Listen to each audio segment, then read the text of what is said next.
और चलिए इसी को लेकर चर्चा प्रारंभ करते हैं। हमारे साथ तमाम जो हमारे मेहमान हैं वो जुड़ गए हैं। चर्चा करेंगे किस तरह से आज बजट की जनता से क्या उम्मीदें हैं और वित्त मंत्री क्या क्या चीजें आज बजट में ला सकती हैं। तो सबसे पहले हमारे साथ पीयूष पंत है, वरिष्ठ पत्रकार के तौर पर हमें जानकारी देंगे। आपका स्वागत है सर। और इसी के साथ डॉक्टर इंदुकांत दीक्षित है, ये भी वरिष्ठ पत्रकार के तौर पर हमें जानकारी देंगे।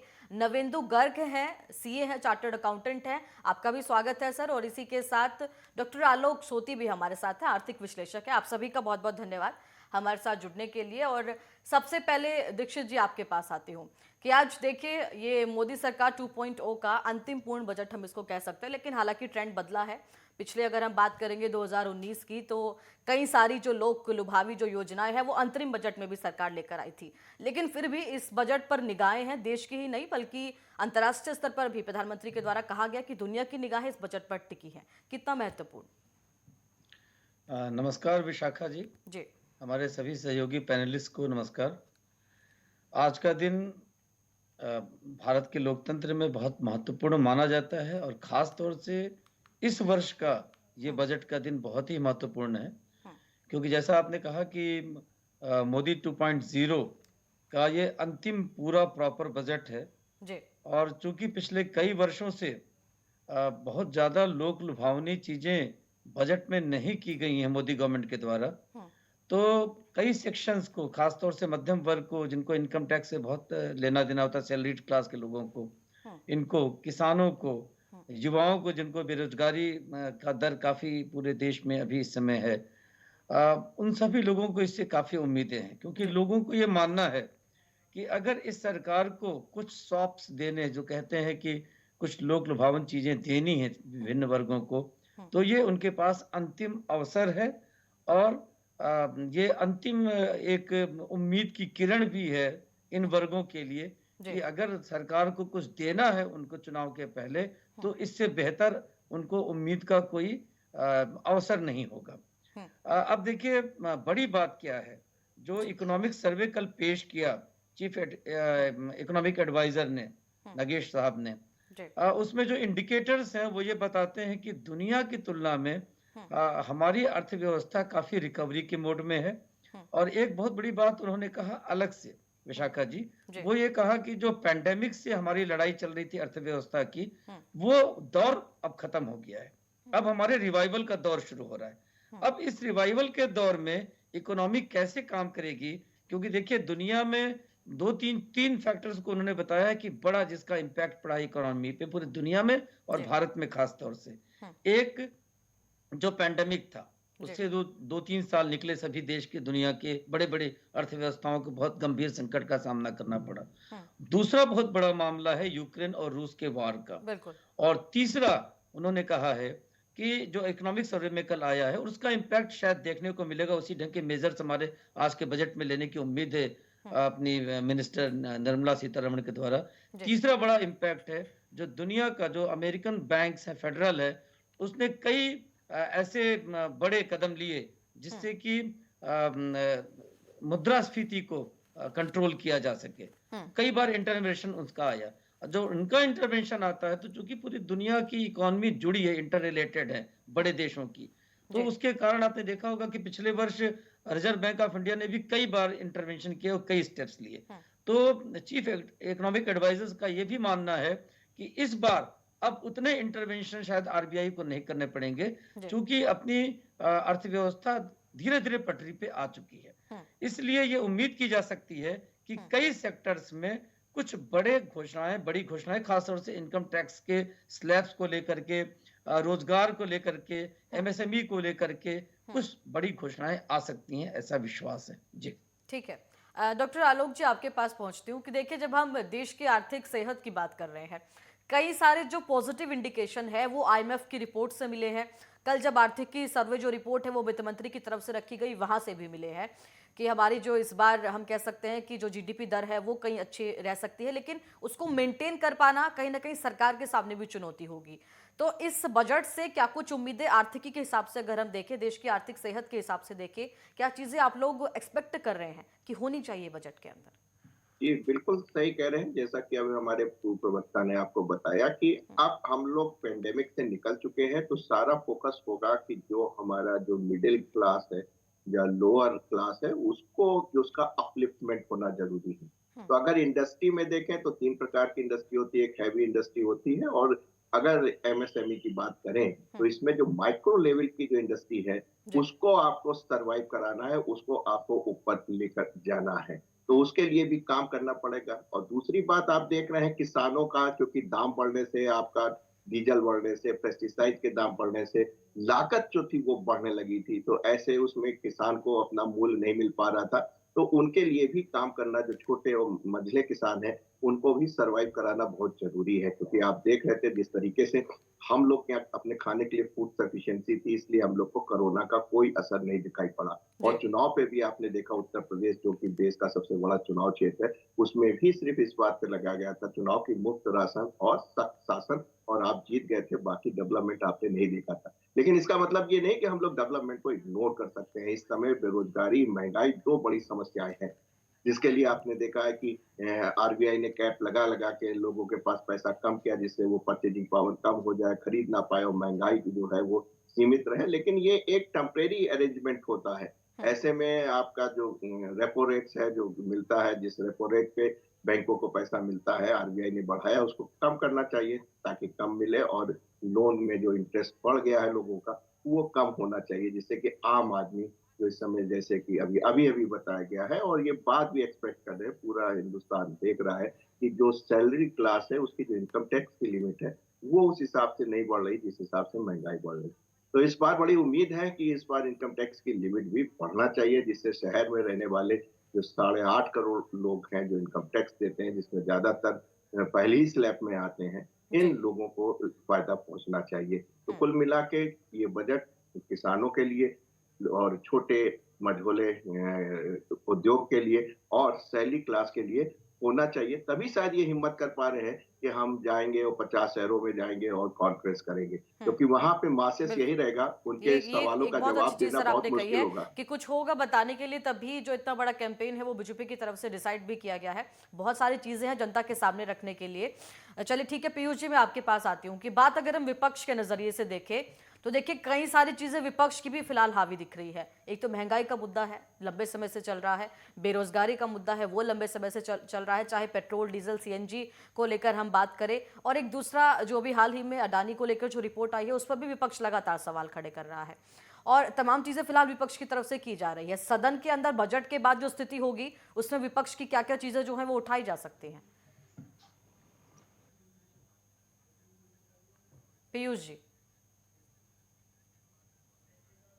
अ, विपक्ष जो है तमाम इन मुद्दों को बजट किस तरह का पेश होता है आज हम्म, और उसमें महंगाई है, बेरोजगारी है, हम्म, किसानों की आमदनी है, हम्म, वो तमाम चीजों को लेके हम्म, जीएसटी है, उसके संबंध में किस तरह का जो है कि सरकार के बजट में क्या प्रावधान होते हैं हम्म, और किस तरह से उनसे रिलीफ लोगों को मिलता है, इस पे निर्भर करता है कि विपक्ष जो है का किस तरह की वहां पे मुद्दे उठाएगा। और निश्चित रूप से महंगाई, बेरोजगारी, ये तो मुद्दे ऐसे हैं जिससे कि सरकार जो है लगातार बचती रह रही है हम्म, और इनको टैकल करने का कोई जो है कि सकारात्मक प्रयास नहीं हो रहा है। हम्म, और अब तो देखिए जिस तरह से जो है अडानी का मुद्दा आ गया है, मुझे लगता है ये जी अडानी वाला मुद्दा भी छाया छाया रहेगा, क्योंकि ये एक हम्म, बहुत बड़ा मुद्दा इसलिए है बिल्कुल कि अगर जो है कि अगर इसमें सच्चाई है जो रिपोर्ट आई है हम्म, तो ये एक बहुत बड़ी खबर है। और खबर क्या, ये एक बहुत बड़ा मुद्दा है और ये हमारी अर्थव्यवस्था को बहुत ज्यादा डैमेज कर सकता है, हम्म, क्योंकि सारा निवेश हुआ है बहुत अडानी की कंपनियों बिल्कुल में। हम्म, एलआईसी का बहुत बड़ा निवेश कर दिया गया इस सरकार के द्वारा, हम्म, जबकि ये विपक्ष द्वारा कहा जा रहा था आप निवेश मत करिए, इसमें जनता का पैसा लगा हुआ है। हम्म। आप क्योंकि मार्केट जो है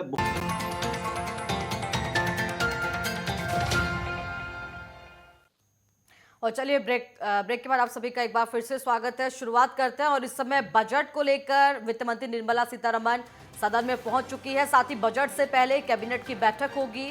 राष्ट्रपति से अनुमति लेकर फिलहाल वित्त मंत्री पहुंच चुकी हैं। कैबिनेट की बैठक में आम बजट पास होगा, उसके बाद वित्त मंत्री सबके सामने बजट को रखेंगी। वित्त मंत्री निर्मला सीतारमण इस पूरी बैठक में शामिल होंगी, सभी के सामने रखेंगी। केंद्रीय कैबिनेट में भी देश का ये आम बजट रखा जाएगा। साथ ही पीएम मोदी, अमित शाह, राजनाथ सिंह इस पूरी बैठक के अंदर शामिल होंगे और किस तरह से बजट के अंदर जो चीजें हैं उसको लेकर वित्त मंत्री की तरफ से सभी के सामने चीजें रखी जाएंगी। बजट से पहले कैबिनेट की बैठक होगी। इस बैठक के अंदर प्रधानमंत्री नरेंद्र मोदी, गृहमंत्री अमित शाह, रक्षा मंत्री राजनाथ सिंह, वित्त मंत्री निर्मला सीतारमण, पूरी तरह से कैबिनेट की बैठक अहम होगी क्योंकि तमाम बिंदुओं पर चर्चा होगी। बजट के क्या क्या चीजें फिलहाल वित्त मंत्री की तरफ से बजट में इंक्लूड की गई हैं।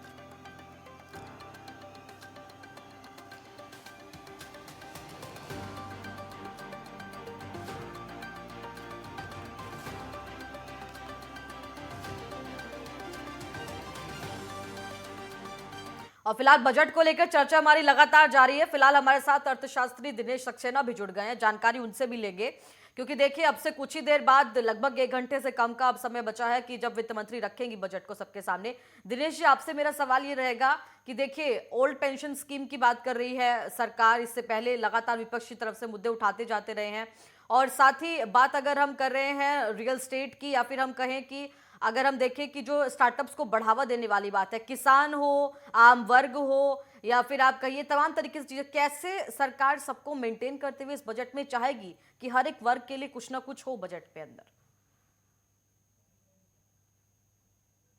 दिनेश जी।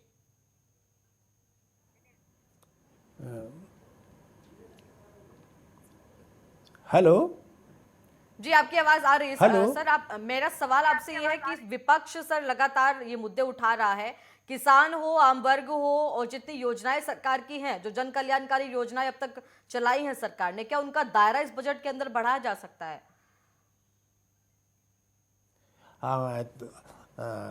सबसे पहले तो thank you very much for inviting me to this interview और दिस डिबेट। जहाँ तक आपने बताया कि सरकार ने जो स्टेप्स उठाए हैं उनको क्या वो पर्याप्त हैं या हमारे किसानों भाइयों, एजुकेशन, डिफेंस, हमारा जो यूथ सेक्टर है, बिजनेस सेक्टर है, हेल्थ है, इन पर ध्यान दिया गया, तो इसका उत्तर ये है कि सबसे पहले तो हमें ये समझना होगा कि हमारे फाइनेंस मिनिस्टर मिसेज सीतारमण जो है उन्होंने एक देखा जाए कि to do what she has done is quite incredible. जो उन्होंने किया बहुत अच्छा किया क्योंकि वो पहली मेरे ख्याल से फाइनेंस मिनिस्टर होंगी जिन्होंने इतना ज़्यादा क्राइसिस में, कॉन्स्टेंट में काम किया हो, जहां एक तरफ जो है आपका slow down, internationally slow down चल रहा हो, दूसरी तरफ जो है आपने देखा कि यूरोप में क्राइसिस चल रही हो, कोविड की 19 की मार रही हो। इसके बाद जो स्टेप उठाए हैं अगर हम देखें तो मैक्रो इकोनॉमिक मीटर पर she has done a wonderful job. अब हम इस पे आते हैं कि क्या क्या किया जा सकता है। देखिए हमारे पास जैसे सबसे अच्छा ये है कि now that we have become 5th largest economy in the world, हम गवर्नमेंट से उम्मीद करेंगे कि जितनी ज़्यादा हो सके वो करे और जहाँ तक पॉसिबल है वो हर सेक्टर में कर भी सकती है। फॉर इंस्टेंस मेरा सजेशन ये है कि जैसे अगर हम देखें फॉर के इंस्टेंस हमारी जो इनकम टैक्स का स्लैब है, जो टैक्स रेट है, अगर इसके लिए देखा जाए तो आज के हिसाब से प्रैक्टिकल ये होगा कि हम जो मैक्सिमम जो हमारा अपर लिमिट है उसके बाद जो टैक्स लगना शुरू होता है maximum rate that is 10 lakh rupees पर 30% लगते हैं, तो it should be raise to 20 lakh. तो 10 लाख से बढ़कर ये 20 लाख किया जाए। दूसरी ओर जो उस पर मैक्सिमम टैक्स रेट है वो 30 है, it should be reduce to 20%। लेकिन जैसा वो कहते हैं ना कि it is good to be optimistic but it pays to be realistic. इतना कहना आसान है लेकिन फाइनेंशियल मिनिस्टर जो है कुछ माइनर चेंज कर सकती हैं। तो उसमें कम से कम ये कर सकती हैं कि 10 लाख को बढ़ाकर 15 लाख कर दें। दूसरी वो ये भी कर सकती हैं कि 20% ना सही मैक्सिमम टैक्स रेट, इसको 25 कर सकती हैं, तो इससे काफ़ी फायदा हो। इसी प्रकार से if we take into account the section 80C, इसमें भी सरकार गुंजाइश कर सकती है कि अभी तक ये 1,50,000 तक इसमें मिलता है, तो ये बहुत पुराना है। इसको अगर 3 लाख नहीं तो it must be raise to 2,50,000। इसी प्रकार से मेडिक्लेम है, TD है और साथ में TTA जो हमें स्टूडेंट डिडक्शन मिलता है, ये भी जो है 50,000 से बढ़ाकर 1 लाख किया जाए। लेकिन ऑल सेड एंड डन जो भी प्रॉपर होगा, जो भी अपने कॉन्स्टेंट देखते हुए जो कर सकती है वो जरूर करना चाहिए। लेकिन अब हम ये देखें कि सरकार पास जो है जो रिसोर्सेस हैं एक तरफ उनको टैक्स रेवेन्यू है, दूसरा एक्सपेंडिचर है, हर सेक्टर चाहता है उसे मैक्सिमम मिले और ये पॉसिबल होता नहीं, लेकिन फिर भी हम चाहेंगे कि हर सेक्टर में जितना पॉसिबल है, जैसे हेल्थ सेक्टर है, हेल्थ सेक्टर में जैसे कि आपकी न्यू एजुकेशन पॉलिसी है, वही कहती है कि बच्चों का मेंटल डेवलपमेंट सबसे ज़्यादा जो जैसे कहते हैं क्यूमुलेटिव ब्रेन डेवलपमेंट, वो आपको बताइए जब 6 इयर्स होता है और उसमें आंगनवाड़ी वगैरह जो है उनमें, तो वो ध्यान दे उनका नंबर बढ़ा जाए, उनको जो उनका पे पैकेट है उनको बढ़ाया जाए, और उससे क्या होगा कि जब बच्चे अच्छे होंगे तो उसके बाद जो है फ्यूचर भी अच्छा हो सकता है। तो एग्रीकल्चर में बुनियादी ढांचे पर भी सरकार निवेश सब्सिडी बढ़ाएगी। देके जी आ सकती है। खासतौर से इंफ्रास्ट्रक्चर में ज़्यादा खर्च करने की जरूरत है, क्योंकि इंफ्रास्ट्रक्चर चेंज होने पर, इम्प्रूव होने पर ऑलराउंड डेवलपमेंट हम देखते हैं। तो कुल मिला के हम ये कहेंगे कि I hope that she will try her best to raise the living standard of people. साथ में इंफ्रास्ट्रक्चर बढ़ेगा, उससे हमारा एम्प्लॉयमेंट बढ़ेगा और जो बाकी जो सुविधाएं हैं वो भी बढ़ती रहेंगी। तो जो भी पॉसिबल होगा she will keep in mind both fact, एक और डिमांड साइड, सप्लाई साइड सब ध्यान रखेगी। उम्मीद करते हैं कि let it be a good budget. जी, एक और सवाल दिनेश जी आपसे मेरा कि अगर कॉर्पोरेट टैक्स की हम बात करते हैं, क्योंकि देखिए लगातार पिछले सालों से ही लगातार सरकार पर ये सवाल उठते रहे हैं कि सरकार ने देश के एक वर्ग को अधिक फायदा पहुंचाया है। अगर हम कॉर्पोरेट टैक्स की बात करते हैं तो आपको लगता है कि वहां पर कुछ छूट जो है वो सरकार देगी या उस तरफ अभी सरकार नहीं जाना चाहेगी? देखिए ऐसा है ना कि कॉरपोरेट सेक्टर जो है, जब हम कहते हैं कि 25% है, इसको कम क्यों किया गया, तो वो एक तरह से अगर हमें दूर की सोचें तो ये बहुत ही एक पॉजिटिव है। क्योंकि अगर हम वर्ल्ड वाइड देखें तो ये ठीक है, क्योंकि ऐसा ना कि कॉर्पोरेट सेक्टर का मतलब क्या होता है, जैसे कि कॉर्पोरेट सेक्टर में जो है बड़ी बड़ी कंपनी बनती हैं, ये बनती हैं, तो उसमें होता क्या है कि ठीक है जो बहुत अमीर आदमी हैं वो दे में हेड द पोस्ट है, डायरेक्टर बन जाएंगे, मैनेजिंग डायरेक्टर बन जाएंगे, चेयरमैन बन जाएंगे, लेकिन जब वो फैक्ट्री खोलते हैं, who get the employment? Middle class, lower middle class people. तो इससे जो हम कहते हैं कि हम कॉर्पोरेट सेक्टर को टैक्स से कम कर रहे हैं, इसका मतलब यह है कि उनको हम बूस्टअप करने के लिए, उनको एनकरेज करने के लिए हम ये सुविधाएं दे रहे हैं। उससे जब फैक्ट्री खोलेंगी, सब कुछ खुलेगा, तो उससे जो है जॉब जो क्रिएशन होता है, क्योंकि वो जो है बिजनेसमैन, इंडस्ट्री जो है कोई बैंक में थोड़ी करता है, तो वो फैक्ट्री खोलेगा, प्रोजेक्ट चलाएगा, तो उससे अल्टीमेटली जॉब जो जिसको मिलेंगे वो होगा middle class, lower middle class. तो उसमें तो हम चाहते हैं कि कॉर्पोरेट सेक्टर को एनकरेज करना बहुत ज़रूरी है। किसी भी कंट्री में डेवलपमेंट के लिए ज़रूरी है कि वो अपने मैन्युफैक्चरिंग सेक्टर, सर्विस सेक्टर ये इम्प्रूव हो। और वो कब हो सकता है? जब कॉर्पोरेट वर्ल्ड करें। जितने भी हम एडवांस कंट्री देखते हैं, अगर हम ये देखें, जैसे हम ये देखें हमारी इकोनॉमी से, जैसे लास्ट टाइम में एक चर्चा चली थी कि 5th है हम इकोनॉमी बन गए हैं, इंग्लैंड को पीछे छोड़ गए हैं, लेकिन हम भूल जाते हैं कि इंग्लैंड जो है, अगर इससे हम कंपेयर करें इंडिया को, तो बड़ा अजीब लगेगा कि इंडिया से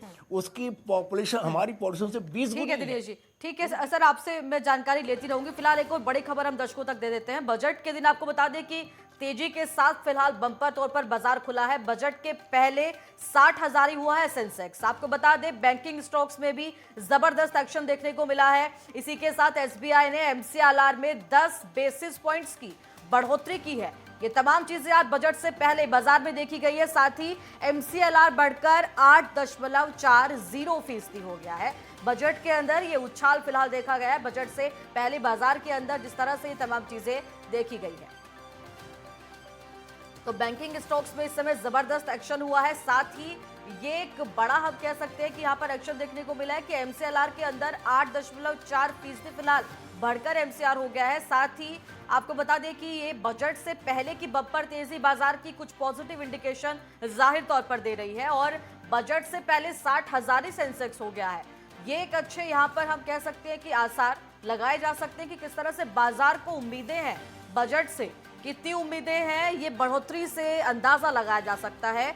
एसबीआई ने आपको बता दें कि एमसीएलआर के अंदर बढ़ोतरी की है। एक साल का एमसीएलआर अब बढ़कर 8.40% हो गया है।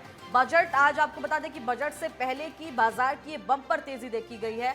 सेंसेक्स 60,000 ही होकर फिलहाल आपको बता दें कि लगातार बढ़ोतरी सुबह से ही जब बाजार खुला उसी में उछाल देखा गया।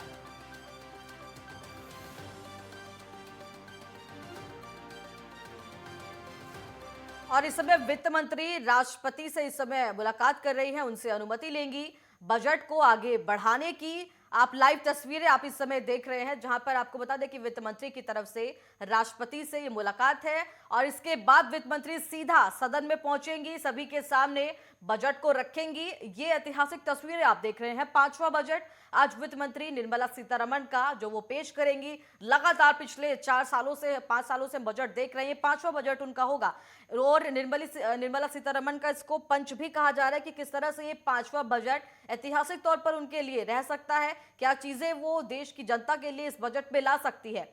और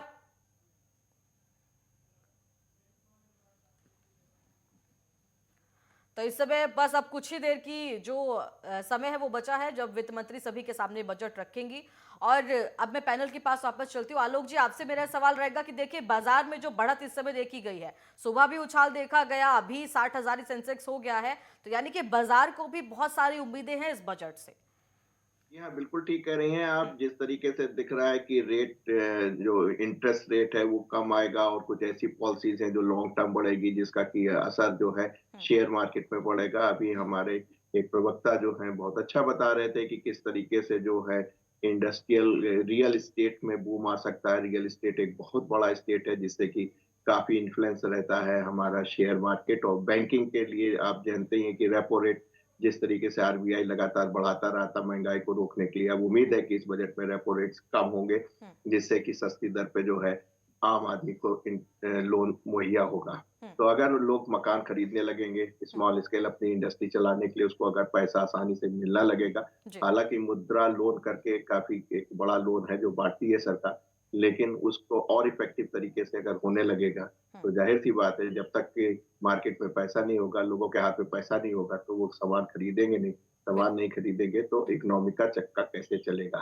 तो उम्मीद है कि जिस तरीके की लग रहा है कि जो एक कहते हैं कि फिजा चल रही है, जो बयार बह रही है, उससे लग रहा है कि ये लो लुहावन होगा, क्योंकि आखिरी बजट है, वो बजट है। तो ऐसे में आपको राज्यों में होने वाले इलेक्शंस और लोकसभा का 2024 के होने वाले इलेक्शंस में पड़ेगा। और मैं फिर अपनी बात को पुनः कह रहा हूं कि अगर सरकार इतनी हिम्मत कर रही है कि आम लोगों के सामने आएगी, बजट को प्रस्तुत करेगी, उसके कंटेंट बताएगी, उनके जवाब, उनके प्रश्नों का, सवालों का जवाब देगी, तो इसका मतलब इस बजट के पिटारे में बहुत कुछ है उसको जनता को बताने के लिए।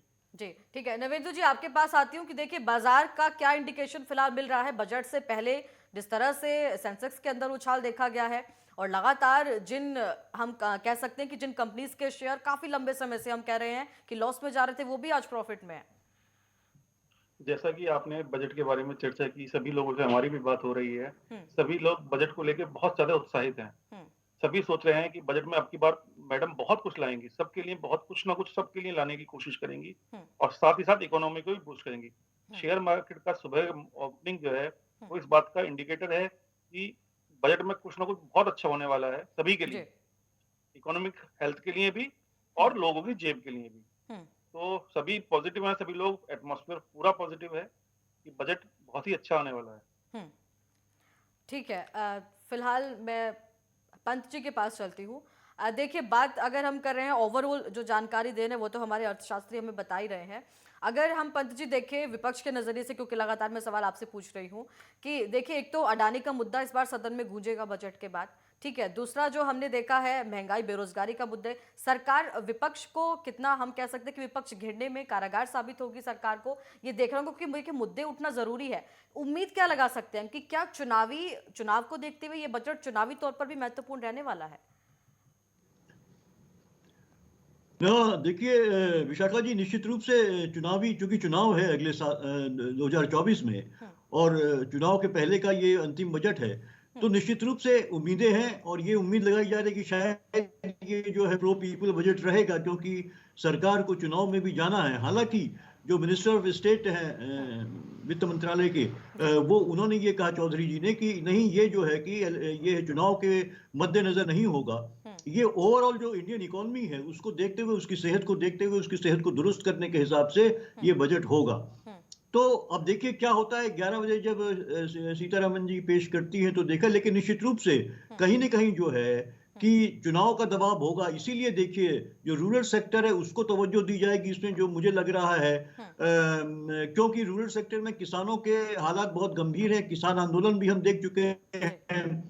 सरकार एमएसपी नहीं देना चाहती है, तो किसी तरह से उसको रिलीफ देना जरूर चाहेगी, क्योंकि चुनाव है, वोट लेना है। तो किसान सम्मान निधि में बढ़ोतरी की संभावना हो सकती है। दूसरा जो है, वहां पे वेयर हाउसेस का जो है वो किसानों की एक समस्या है कि उनकी फसल जो है वो उनको औने पौने दाम बेचना पड़ता है, क्योंकि कहीं स्टोरेज की उनकी फैसिलिटी नहीं है सरकार की तरफ से। जो प्राइवेट स्टोर हाउसेस हैं वो बहुत बहुत अपने हिसाब से वो चलते हैं, बहुत ज्यादा दाम किराया लेते हैं और वो अपने हिसाब से वो काम करते हैं। तो ये सरकार, मुझे लगता है, वो मार्केटिंग और जो स्टोरेज है उसको लेके शायद एग्रीकल्चर सेक्टर में और प्रोसेसिंग को बढ़ावा देने के लिए वो बहुत बड़ा सेक्टर। देखिए, मुझे लगता है कि भारतीय अर्थव्यवस्था को अगर हम रूरल सेक्टर को स्ट्रॉन्ग करेंगे तो बहुत निश्चित रूप से एक भारतीय अर्थव्यवस्था काफी आगे बढ़ने की संभावना है। क्योंकि अभी भी जो इकोनॉमिक सर्वे का भी ये जो उन्होंने बात कही है कि ये चालू वित्तीय वर्ष में अब जो है कि जो उम्मीद है उससे कम जो है जीडीपी रहने की है उम्मीद। उनको उम्मीद थी 7%, लेकिन वो 6 से 6.7% या एक्चुअल टर्म पे वो कह रहे हैं कि 6.5% ही जो है जीडीपी की ग्रोथ रहेगी। तो निश्चित रूप से रूरल सेक्टर को स्ट्रॉन्ग करना होगा, स्मॉल स्केल सेक्टर को स्ट्रॉन्ग करना होगा, और ये तमाम मुद्दे होंगे जिसपे विपक्ष जो है जीएसटी को लेके, जीएसटी का रिजीम जो है देखिए बहुत ही जो है कि वो मनमानी ढंग से सरकार उसमें बढ़ोतरी करती रहती है। क्योंकि सरकार, ये विपक्ष शुरू से ये मांग करता रहा कि आप एक उसमें सेट कर दीजिए कि ये जो कैटेगरी बना दीजिए, ज्यादा से ज्यादा 2 कैटेगरी बना दीजिए, तो उस हिसाब से एक जो है जीएसटी को आप जो है उसमें सेट कर दीजिए। लेकिन सरकार ने अपने हाथ में रखा है रेवेन्यू बढ़ाने के लिए सरकार का, क्योंकि सरकार को फिस्कल डेफिसिट की समस्या भी घेरती रहती है। और देखिए, सबसे बड़ी बात है कि जो करंट अकाउंट डेफिसिट बहुत बड़ा है, वो जस्ट डबल हो चुका है। तो वो एक बहुत बड़ी समस्या है कि किस तरह से एक्सपोर्ट बढ़ाया जाए। तो ये तमाम मुद्दे हैं जिसको लेके विपक्ष जो है निश्चित रूप से आक्रमण करेगा बजट पेश होने के बाद, अगर उसमें सकारात्मक इंडिकेशन नहीं रहे, सकारात्मक कदम नहीं उठाए गए। दूसरा, अडानी का मुद्दा जो है मुझे लगता है काफी वो गर्माहट लाएगा संसद में, और इसको लेके जो है सरकार और विपक्ष में काफी ठनने की संभावना है। और सरकार और विपक्ष बॉयकॉट भी कर सकता है, क्योंकि सरकार इस पे डिबेट अलाउ नहीं करेगी, जहां तक मुझे उम्मीद है। तो निश्चित रूप से बजट के बाद आप देखिए कल से जो है कि एक गर्मा गर्म जो है माहौल रहेगा संसद में निश्चित रूप से। और विपक्ष जो है वो सरकार के ऊपर, उसका काम भी है सरकार की जो कमियां हैं उनको इंगित करना, मजबूत विपक्ष की पहचान यही है कि वो कहीं ना कहीं सवाल सरकार से पूछे और उन सवालों के जवाब भी सरकार दे।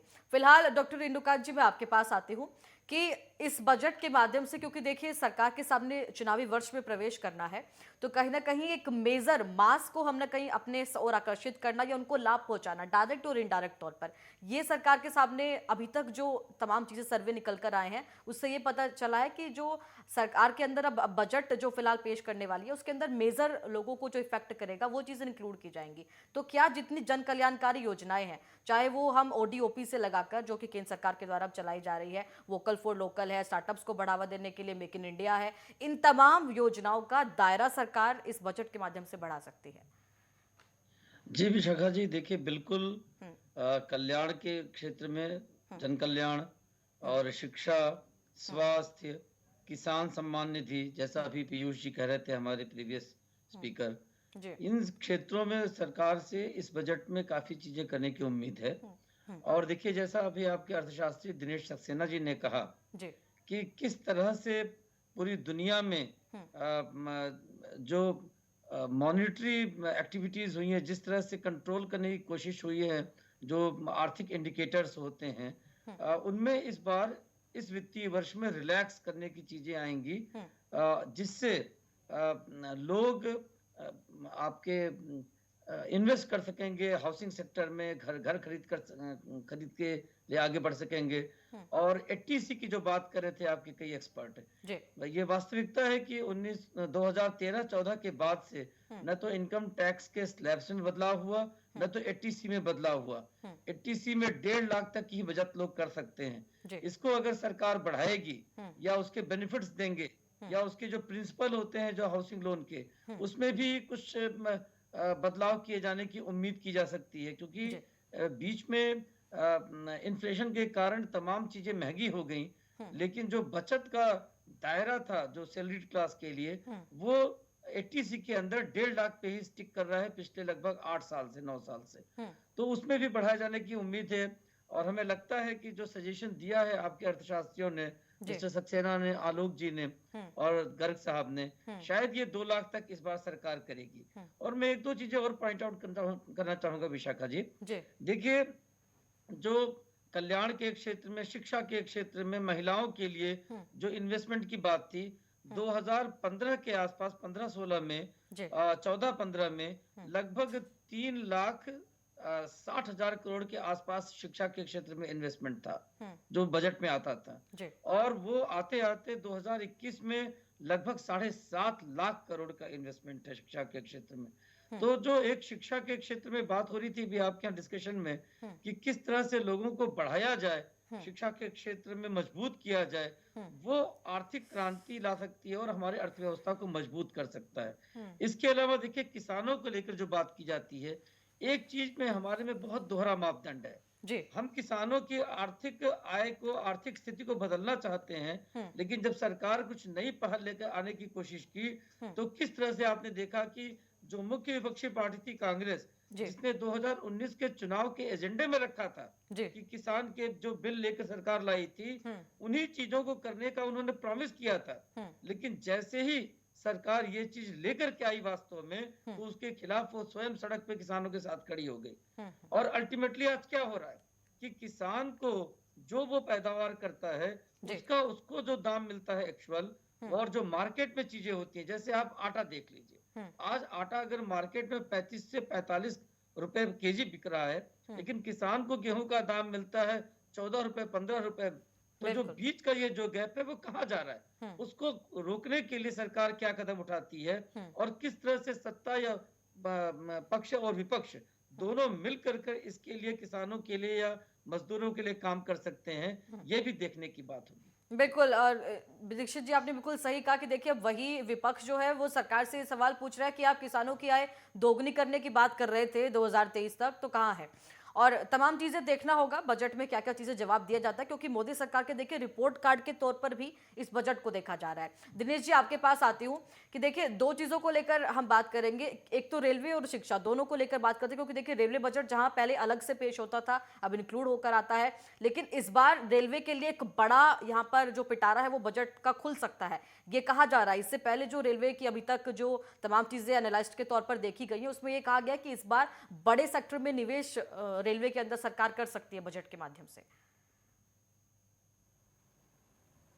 हाँ, आपका कहना, हेलो, हाँ, आपका कहना सही है कि रेलवे जो है वो हमारी कंट्री की इकोनॉमी की बैकबोन है, क्योंकि रेलवे जो है, जो हमारे जो है गुड्स ट्रेन जो है स्पेशली, वो हमारे यहाँ आप A to Z, north to west, south west, सब जगह जो है ट्रांसपोर्टेशन का मैक्सिमम कंट्रीब्यूशन करती हैं। और साथ में जो फास्टेस्ट पॉसिबल ट्रेन चलना शुरू हुई हैं, वो हमारे पैसेंजर के लिए बहुत फ्रूटफुल है। और साथ में गुड्स ट्रेन का नंबर बढ़ना, उनमें जो जिसे कहते हैं लोडिंग कैपेसिटी बढ़ना, ये सब बहुत ही फ्रूटफुल है। उससे ये हुआ है कि कहीं पर भी कोई भी शॉर्टेज हो, within no time it can be overcome. और इसका सबसे बड़ा एडवांटेज जो है हमारे यहाँ ये भी है, क्योंकि इसमें फैक्ट है कि सबका कंट्रीब्यूशन है। फॉर एग्जाम्पल, अगर हम देखें कि जैसे रूरल सेक्टर था, हमारे एक साथी ने कहा था रूरल सेक्टर में बहुत ही ज़्यादा जरूरत देने की, उसमें विशेष एम्फेसिस देने की जरूरत है, बिल्कुल सही है। और हमारी सरकार ने दिया है और ज़्यादा देना चाहिए। उसका सबसे बड़ा प्रमाण ये है कि रूरल सेक्टर जो है उसका इतना बड़ा कंट्रीब्यूशन है कि अगर हम कंपेयर करें अपने नेबरिंग कंट्री से, क्योंकि वहाँ पर कंप्लीट निगलेक्ट रहा, तो वहाँ हम देख रहे हैं कि फूड प्राइसेस क्या पहुँच रही है, कहाँ पर। वो एक तो हम जो है करोड़ ऑफ पीपल को हम फूड सप्लाई करने के पोजीशन में हैं। तो ये सब जो है, अगर इससे हम लिंक करें रेलवे से, क्योंकि रेलवे जो है विद इन नो टाइम जहाँ पर भी प्रोडक्शन एक्सेस में है वहाँ से ट्रांसफर करके जहाँ डेफिसिट में वहाँ ट्रांसपोर्टेशन करती है। साथ में हमारे जो है वेजिटेबल हुआ यहाँ तक कि अब तो जो है फॉरेन की सब्जियां हमारे ऐसे मिलती हैं जैसे कि हमारे इंडिया में ही लोकल में होती हों। तो ये सब क्यों है? क्योंकि रेलवे से ये वहाँ शिप आता ऑफ कोर्स आता है, लेकिन वहाँ से इंटरनल जो है हमारा वो तो आता है रेलवे से। तो रेलवे पर और ज़्यादा खर्च करने की जरूरत है। इसके लिए हमें दो तरह के कदम उठाना पड़ेंगे। एक तो ये है कि इसमें हम जो है रेलवे लाइन का एक्सपेंशन करेंगे हैं, उनको जो है नई नई लाइनें चलाएं, नई नई ट्रेन चलाएं, और साथ में उनकी जो लोडिंग कैपेसिटी है वो बढ़ाएं, और साथ में हम ऐसे उसमें सिस्टम ऐसा डेवलप करें जिससे कि जैसे हम कई बार देखते हैं कि कोहरे की कहीं से नहीं चल पा रही, फ्लॉक्स से नहीं चल पा रही हैं, तो उसके लिए हमें अपना जो R&D है, रिसर्च एंड डेवलपमेंट, उस पर ये करना चाहिए कि हम पता लगाएं कि उसको इस प्रॉब्लम को हम कैसे ओवरकम। क्योंकि अच्छा ही लगता है कि हमारी कई बहुत सी ट्रेनें, हंड्रेड्स ऑफ ट्रेन इनफैक्ट जाड़ों में जो है वो नहीं चल पाती हैं बिकॉज ऑफ फॉग फैक्टर। तो ये सब करें, और रेलवे इसके लिए ज़्यादा खर्च करना ही पड़ेगा। तो चाहे रेलवे हो, चाहे डिफेंस हो, चाहे कोई हो, उसमें एक्सपेंशन के लिए हमें जो है नई नई टेक्निक निकालना है। और अगर हमारा रेलवे बजट जो है, जैसे आपने सही कहा कि किसी ज़माने में it used to be a separate budget, लेकिन अब ये जो है हमारे बजट में आता है, तो ये रेलवे पर ज़्यादा हमें खर्च करने की जरूरत पड़ेगी ही। और जैसा हम जानते हैं कि फॉर द लास्ट डेकेड और सो नई नई ट्रेनें चल रही हैं, और उसी प्रकार से नई नई टेक्नोलॉजी से जो है हमें और भी करना पड़ेगा। खासतौर से फ्रेट बढ़ाने के लिए हमें गुड्स ट्रेन जो है इनका बहुत ज़्यादा इन पर खर्च करने की जरूरत है, और वही हमारे कंट्री को आगे ले जा सकता है। दिनेश जी, एक आखिरी सवाल भी मेरा आपसे रहेगा कि देखिए जीडीपी की हम बात कर रहे हैं कि 6 से 6.5 तक रह सकती है, लेकिन वहीं देखिए साथ में आईएमएफ की रिपोर्ट में ये भी कहा गया है कि जो चालू खाते हैं उनके अंदर घाटा भी लगातार हो रहा है, तो उसका असर सीधा रुपए के ऊपर जो वैल्यू है उस पर पड़ेगा। वो आप बताइएगा कि बजट का कितना महत्वपूर्ण योगदान रहेगा आने वाले 1 साल के अंदर अगर हम बात करते हैं रुपए की कीमत पर।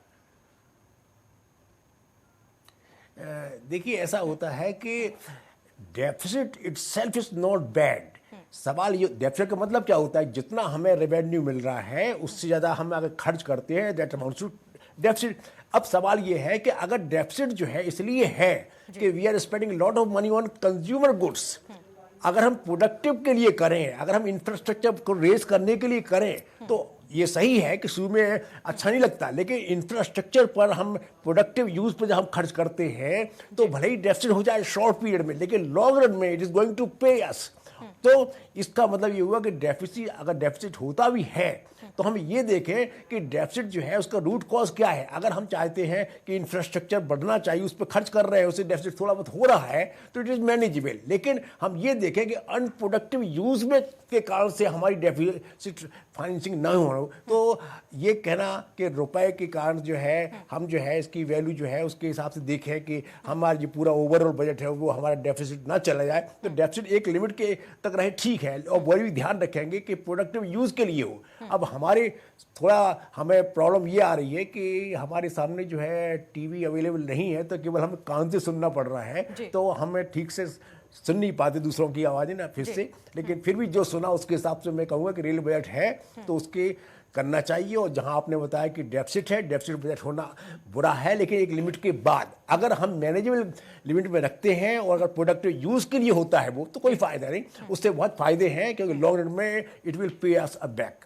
तो ये था हमारा। बिल्कुल, चलिए सर, देखना होगा बजट से क्या उम्मीदें जो आप सभी ने रखी हैं सामने वो पूरी हो पाती हैं और कहां कहां पर कमी सरकार रहती है, ये भी देखना होगा। फिलहाल आप सभी का बहुत बहुत शुक्रिया हमारे साथ जुड़ने के लिए, इस चर्चा में भाग लेने के लिए, अपना जो कीमती समय है वो हमें देने के लिए। तो बजट पर चर्चा लगातार जारी है। अब से कुछ ही देर बाद वित्त मंत्री निर्मला सीतारमण के द्वारा बजट पेश किया जाएगा। मोदी सरकार 2.0 का ये आखिरी पूर्ण बजट होगा। उम्मीदें सबकी है, निगाहें सबकी है, देखना होगा कितनी उम्मीदों पर सरकार इस बजट के माध्यम से खरी उतर पाती है।